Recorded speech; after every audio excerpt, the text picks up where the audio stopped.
this part, we'll continue to see the investor insights. The first topic what we discuss is the industry competition. If you look at the industry landscape, there are presently 5 listed regional and pan-India diagnostic chains. In fact, after I started the series, 2 more, Krishna and Vijay Diagnostics, also got listed. And there are many unlisted regional diagnostic chains which may come out with the IPO in future as well. And there are a large number of unorganized players, that is the standalone centers and the hospitals, which could run close to 1 lakh very easily 1 lakh. If you see competition, it can be analyzed at 4 different levels. The first one is the competition between the diagnostic chains themselves. True, there is a competition, but it's not strong because each of them operate in different segments. Like Thyrocare is more into preventive wellness and so on. Also, the size of the opportunity is very huge to accommodate more players in future as well. And each of these players, diagnostic chains, have their own strengths in different regions, test or operating model.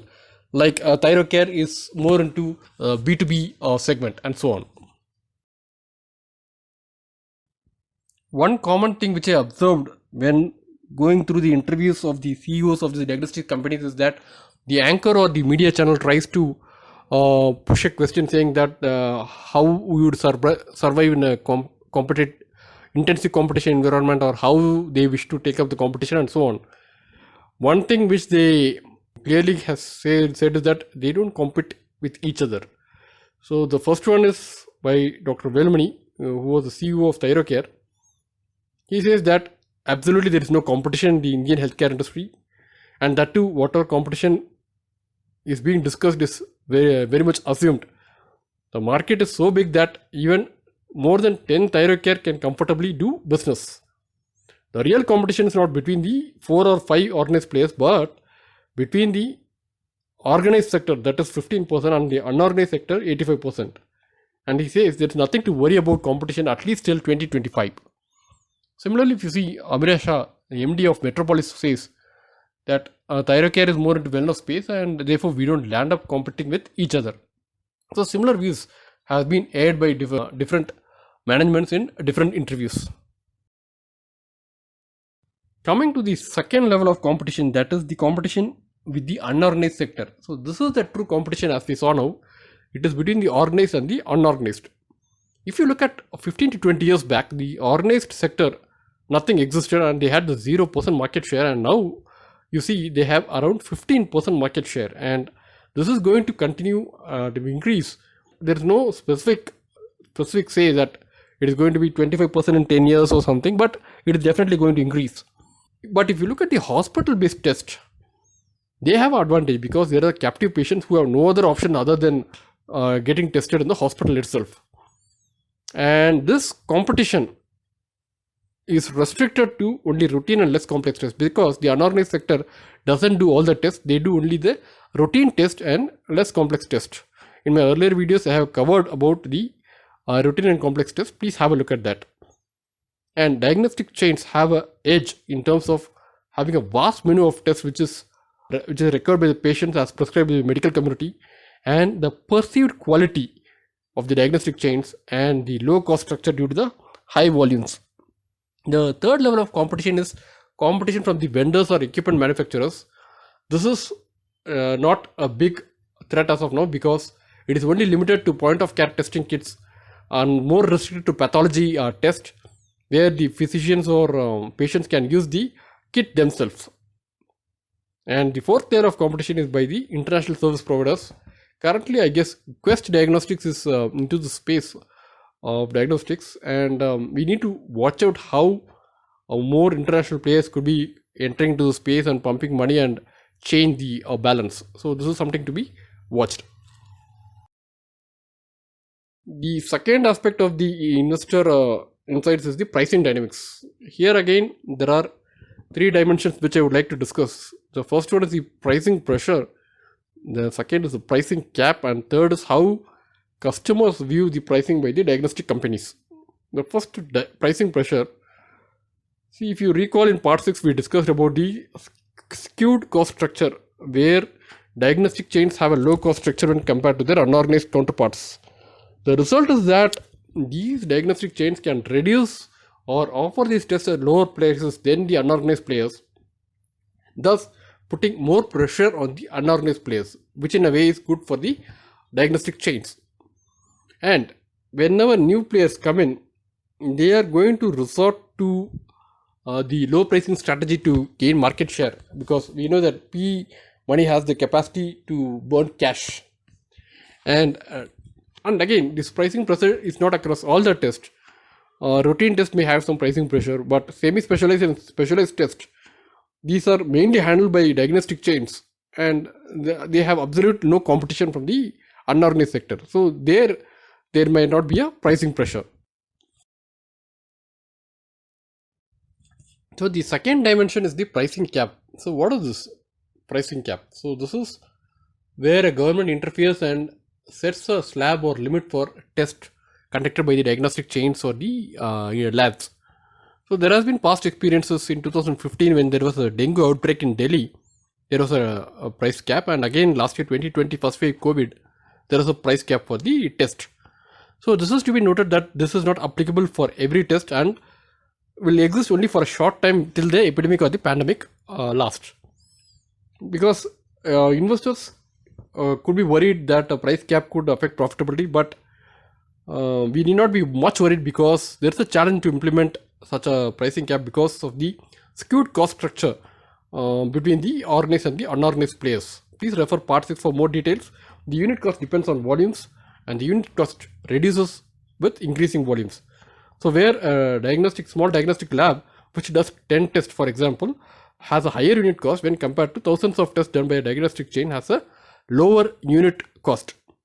So if you bring in a pricing cap, the diagnostic chains may not have much impact, but the diagnostic labs will have a bigger impact.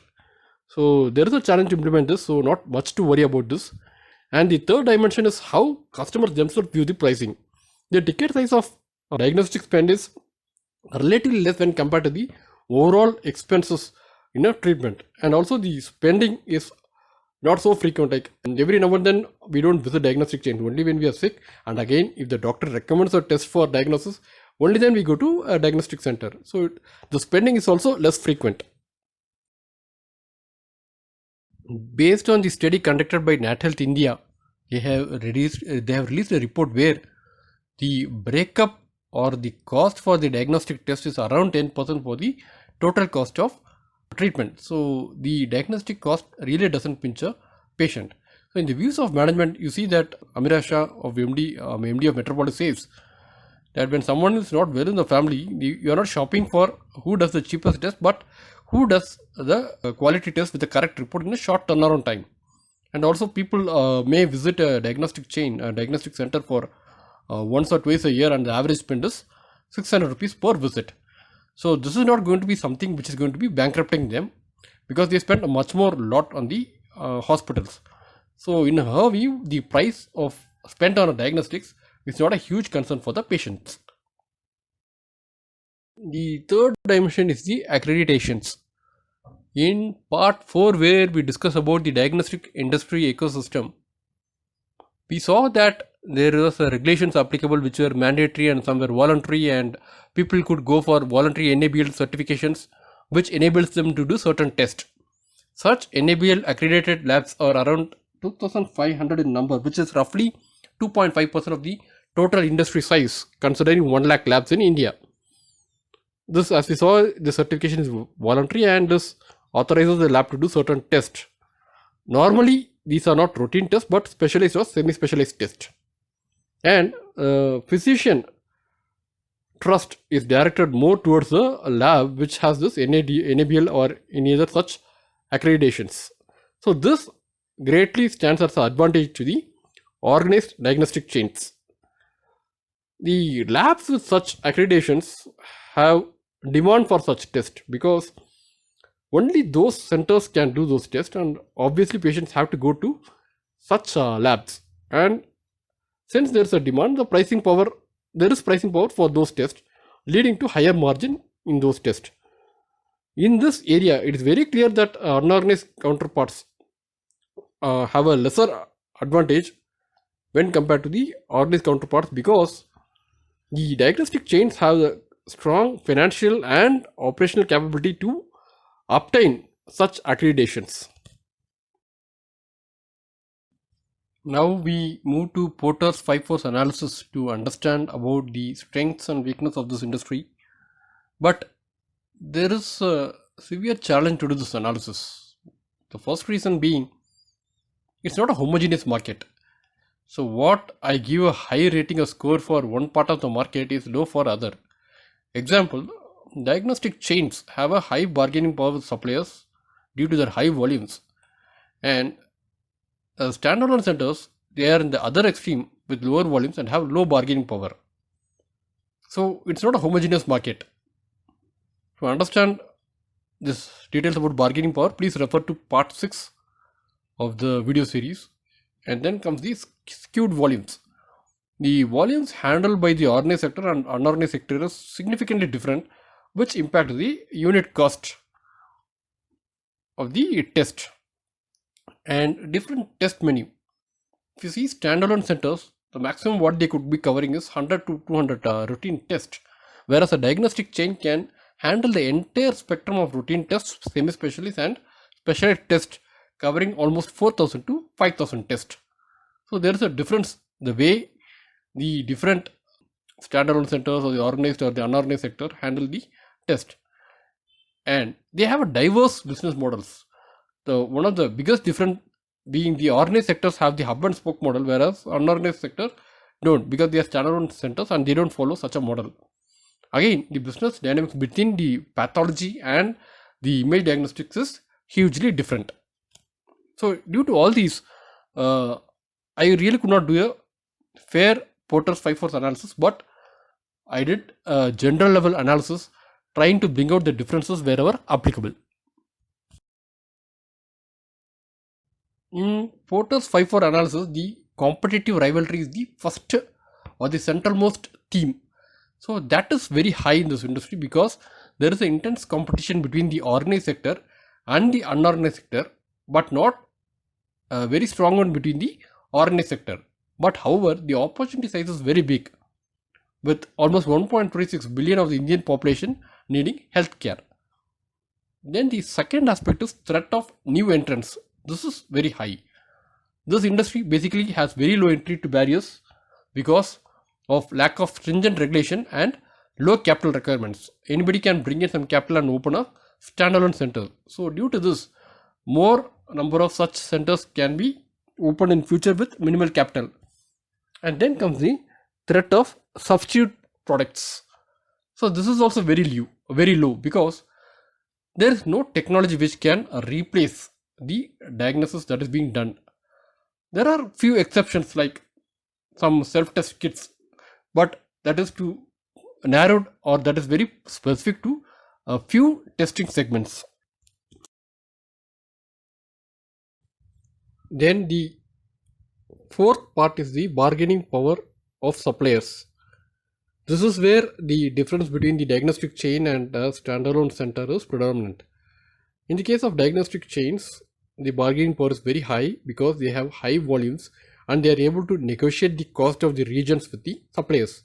Whereas in the case of standalone centers, their volume is very less and they did not have much bargaining power. To understand what this is all about, please do refer part 6 of this series. And then comes the bargaining power of buyers. This is also very low because the price in the test, price of test is as per the catalog price, whatever you see in the diagnostic labs, and they increase to the extent of 2 to 5% per year. And the patients nor their relatives, they don't go and bargain with the labs or the diagnostic chains for lesser prices. And again, as we saw in the accreditation section, there are only 2.5% of labs which are NABL certified who are able to conduct such specialized and semi-specialized tests. So buyers have no other option other than going to these labs for a test, do this semi-specialized or specialized test. With this, we come to an end, not only to this part but for the entire series.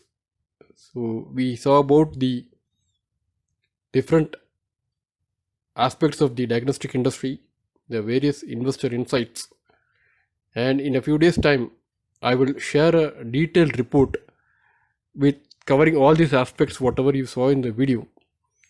And I heartfully thank everybody who shared inputs or information for this analysis. Thank you very much.